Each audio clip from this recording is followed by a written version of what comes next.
Well, welcome back to NotSo MidMajor, where we're going to be talking about the other teams that got votes, the teams that we didn't get to last time we made this video, and happy Halloween to everyone. I hope you are celebrating a wonderful holiday, if it's watching scary movies, going trick-or-treating, however may you celebrate, but I hope it is the best, and we will get into this video. Let's talk about the teams that we did not get to last time.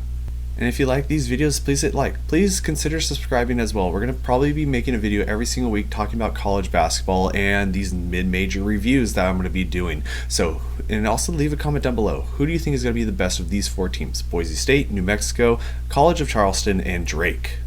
So let's start off with the team that's receiving the most votes so far that is not ranked, Boise State. Last year finished 24-9. There was wins over St. Louis, Colorado, SDSU, and Utah State.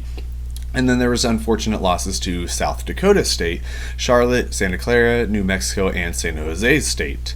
They did make the tournament last year as a 10 seed. They faced off the 7 seed Northwestern and lost, unfortunately. And who's returning for Boise State? Well, let's talk about three of their main 5 players from last year. Tyson DeGenhart, Max Reese, and Chibuzo Ogbo, who are pretty much 3 of their basically only 5 players from last year that they basically ran a 5-man rotation, and plus like 3 players that came off the bench. But these 5 players averaged about 10 points a game, and then the next most is just over 3. DeGenhart and Reese, along with Shaver Jr., all played at least 30 minutes and were stretching to about 35 minutes a game. So these 3 players are their main core. So who to know what's going to be happening this year, but what to expect. At least according to the Ken Palm rankings, we'll expect a stronger offensively than defensive team, but a little slower side of speed. Ken Palm has them at 63 overall, 51 offense, 70 defense, and a 242 tempo. And it's also important to note that there wasn't a lot of assists from last year. There was just 11.2 on average per game, which is the bottom 50 from last year. And defense actually allowed 64.6 points per game, which is 37th fewest points per game that their defense allowed. So who knows what it's going to be like for this year.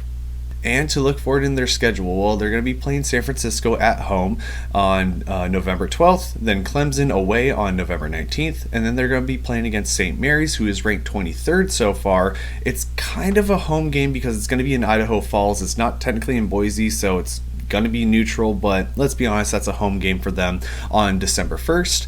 And then they face off in conference against San Diego State, who is also ranked 17th so far, at home in Boise on January 20th, and then away in San Diego on March 8th. And then they will play against New Mexico away on January 31st and at home on March 2nd.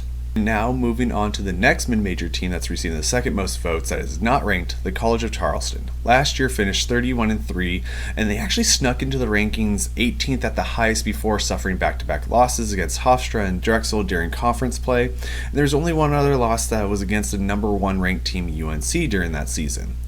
They went into the tournament as a 12 seed, lost to San Diego State in the first round 63-57, so who knows what's going to be happening this year. Are they going to be back in the tournament? And of the notable returners this year, Ante Brazovic, Rene Smith, and Ben Burnham. And last year they were going for a 9-man rotation all year long, and everyone was at least getting 15 minutes of playing time for all those seasons. But there's only 3 returners. 6 of those players of that 9-man rotation left, so we will see what's going to be going on. But this team shared the ball in minutes and points pretty equally from top to bottom from all 9 of those men. So who knows? Are they going to go for a 9-man rotation again this year? Are they going to shorten it down? Who knows? But we're going to be expecting a lot of ball sharing amongst these players. And what to expect from this team, again going from the Ken Palm rankings, a lot heavier focus on offense and quickness as well. So overall on Ken Palm, 97th overall, 78th offense, 142 defense, but 7th fastest in terms of tempo. Last year they scored an average of 80.1 points, which was 16th overall. There was a top 10 most 3-pointers made per game at 9.9, just shy of 10 points from the or 10 shots from the 3, sorry about that. But offense mistakes, there was 12 turnovers per game, but forced 13.8 turnovers on defense. And what to look forward to this season? Well, they're going to be playing against Duquesne in a neutral zone in Maryland on November 10th.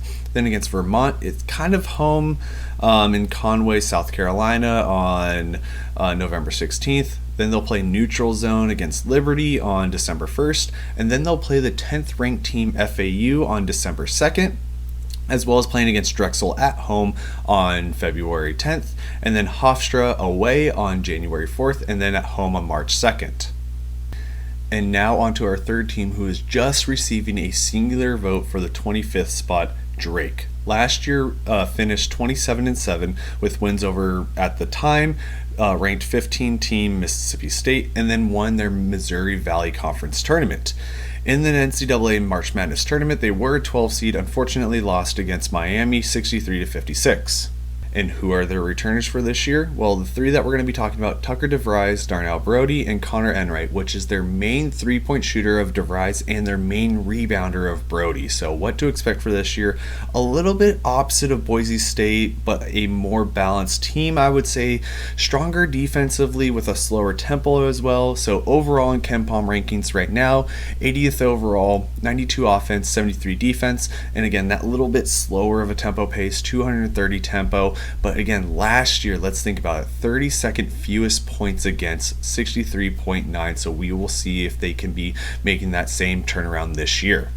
And what does their schedule look like this year? Well, they're going to be playing against St. Louis at home on December 6th, Nevada in Nevada, but technically not a home game for Nevada. It will be in a neutral zone location of Henderson, Nevada on December 9th. And then they'll play UAB away on December 22nd, and then in conference play against Northern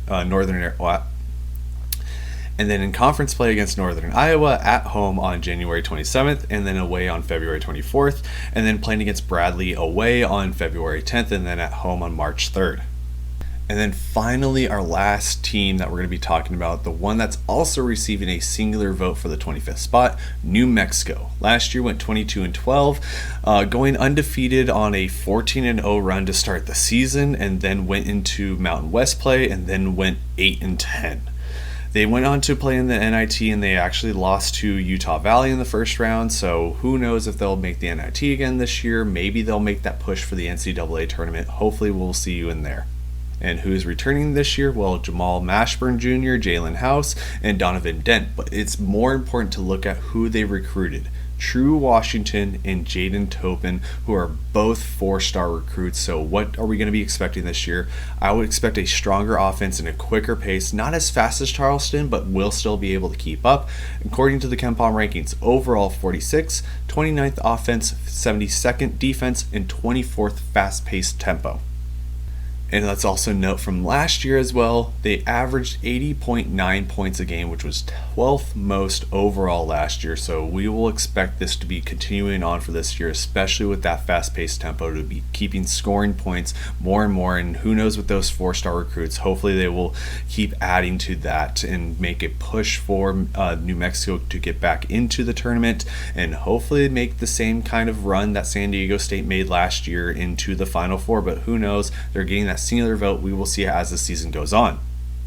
And what to expect from the season schedule? Well, they're going to be playing against the 23rd ranked team, St. Mary's, away in Moraga, California on November 9th, and then playing in conference against San Diego State, who is the 17th ranked team, at home on January 13th, and then away on February 16th. Then they'll play against Boise State at home on January 31st, and then away on March 2nd, and then play against Nevada at home on January 28th, and then away on February 13th. And now what to expect from these 4 teams going forward, at least in my opinions. Who's going to be making the March Madness tournament for this year? I expect Mountain West to have 3 teams this year. I do expect to have New Mexico and Boise State to make the tournament this year, because I do think that they will probably split wins with San Diego State each. Charleston, I really do think they need to make their conference win, especially in their tournament, or if they do get that win against FAU, they will possibly make it play-in. If not making that win against FAU. Drake, unfortunately, I do think needs to absolutely win their conference tournament. I think any loss that they get on the season will really count against them, especially when you look at their schedule for what's to come. St. Louis, Nevada are their best teams. Yes, UAB, Northern Iowa, Bradley are all good teams, but I unfortunately think that they do need to win their conference tournament in order to make the March Madness. So let me know what you think of this video. We will be posting once a week and just reviewing the top 25 when their rankings get announced every Monday, and then I'll be posting a video on Tuesdays this coming season just to kind of review of what the changes were made, what needs to be worked on for the next following week. So until next time, please hit like, please hit subscribe. I will be posting a video every single week on Tuesdays, hopefully, barring any scheduling mistakes that I may make. So until next time, please stay safe and please stay healthy.